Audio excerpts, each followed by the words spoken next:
So the following symbols show nuclides of element X. Nuclides. And the element is X, one element. So the first nuclide is having the mass number of 12, the proton number 6. Those of you who don't know the other name for mass number, it's nucleon.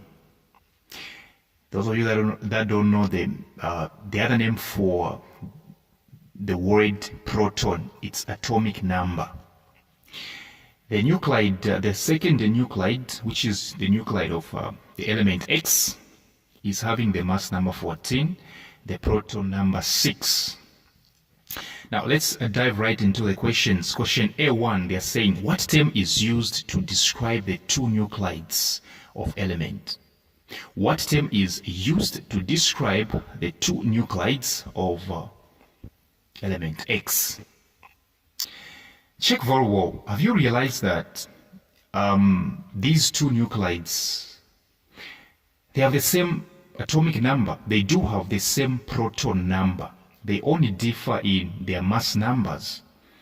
The first one is having the mass number 12. The second one is having the mass number 14. But they do have the same proton number, which is 6. Therefore, these nuclides are isotopes. So the answer here is isotopes. A1, the answer is isotopes. A2, they are saying, define the term you have mentioned in A1, which means define the term isotopes. Define the term isotopes. Isotopes are atoms of the same element. Isotopes are atoms of the same element having the same proton number or atomic number, but different mass number or different neutron number. Isotopes are atoms of the same element having the same proton number or atomic number, but different neutron number or different mass number. That's it. B2B, they're saying, state the type of bonding that would be formed between sodium and element X. State the type of bonding that would be formed when sodium and element X bond. So sodium is a metal.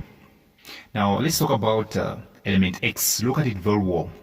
It has got the proton number 6, which means even the electrons are 6.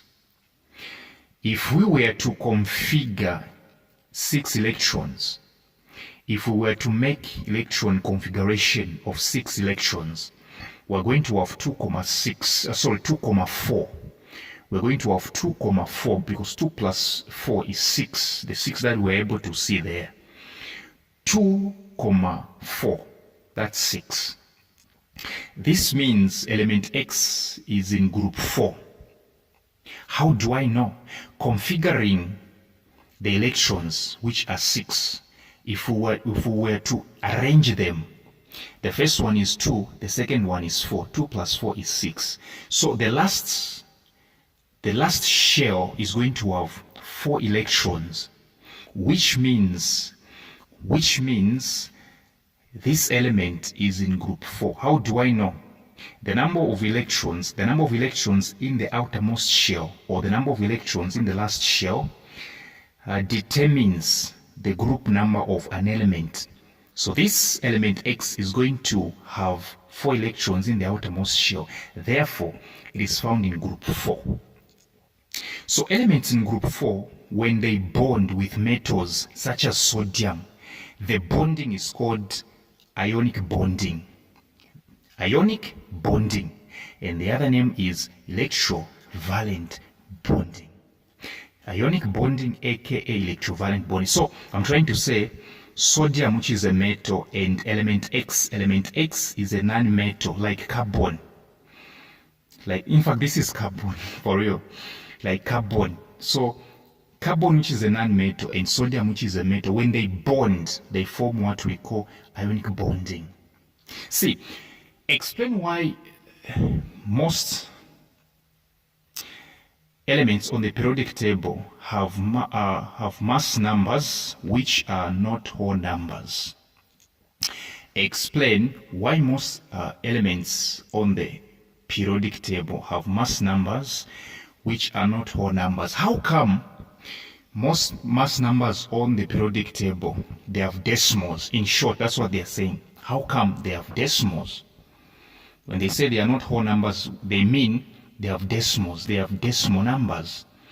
Well, the answer is very simple. This is because these mass numbers are found, or they are calculated using the average method. Okay? They are calculated using average method, and it's because they naturally occur as isotopes of the elements. So in short, they are calculated as average, let me say, using average methods. At the same time, the average of the masses of all the naturally occurring isotopes of that element, okay, they have different numbers of neutrons and therefore different masses. Yes. Or a simple straight answer, you just say atomic masses are not whole numbers because they are an average of the masses of different isotopes of an element. Because they are an average of the masses of different isotopes of an element, which means for these masses to be found, all right, for these masses to be found, we find the average of the masses of different isotopes. We get isotopes, all right, isotopes of these elements, okay, and then we get their masses. We add all the masses and then we divide. In short, for these masses to be formed, we use the average of the masses of different isotopes of an element. That's the reason.